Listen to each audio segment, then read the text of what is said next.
যাক আমার বাড়িতে আমার ঘরে মোটর লাগাইছিলাম। তো আমরা প্রথমে একটা মোটর লাগাইছিলাম তো বাইরে, ঘরের বাইরে লাগাইছিলাম। তো ওই মোটরটা আমরা যখন বাড়ির থেকে বাড়িতে ছিলাম না তখন ওই মোটরটা চোরে চুরি করে নিয়ে গেছে গে। তো এখন চিন্তা করলাম না এখন একটা মোটর লাগাই দিই একদম ঘরের ভিতরে। তো আমরা এখন একদম ঘরের ভিতরে মোটর লাগাইছি।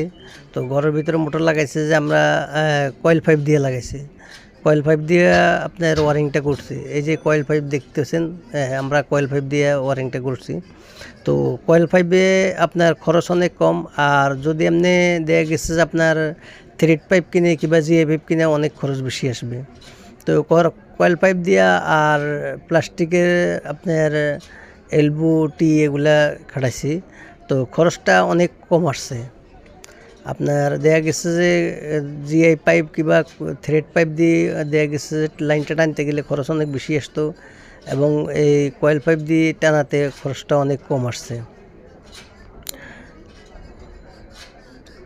তো আপনাদের যাদের মনে করেন যে দেখা গেছে এই ধরনের কাজ করতে হয়, দেখা গেছে ঘরের ভিতরে লাইন টাইনা নিয়ে আসতে হয় মোটর দিয়ে, তাহলে আপনারা অনেক দূরত্ব হইলে তাহলে কয়েল পাইপ দিয়ে আপনারা দেখা গেছে লাইনটা টানবেন। তাইলে কয়েল পাইপ দিয়ে লাইনটা টানলে আপনার মরিচা এবং জং টঙ্গে ধরে না। দ্বিতীয় কথা হইলো মনে করেন যে খরচও অনেক কম হয়, খরচ অনেক বেশি হয় না, খরচ অনেক কম হয়। তো এভাবে লাইন আপনারা টানতে পারেন, আমরা যেভাবে লাইনটা টানিয়ে নিয়ে আসছি। আর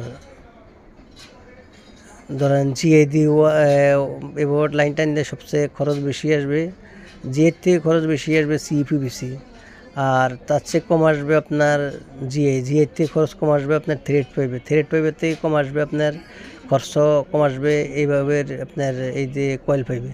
তো কয়েল পাইপের প্যাঁচ আপনারা দেখা গেছে অনেকে কাটতে পারে না, তার কারণ কয়েল পাইপের কথা বলে না। তো কয়েল পাইপের প্যাঁচ কাটতে হয় কীভাবে আমার আরেকটা ভিডিওতে দেওয়া আছে, আমি কয়েল পাইপের প্যাঁচ কীভাবে কাটছি ওই ওই ভিডিওতে দেখাইছি। কয়েল পাইপের প্যাঁচ কাটা একদম সহজ। তো যাক আমার ভিডিওটা কেমন হয়েছে লাইক কমেন্ট করে জানাবেন। আর এই ধরনের ভিডিও দেখতে চাইলে ফলো দিয়ে রাখবেন।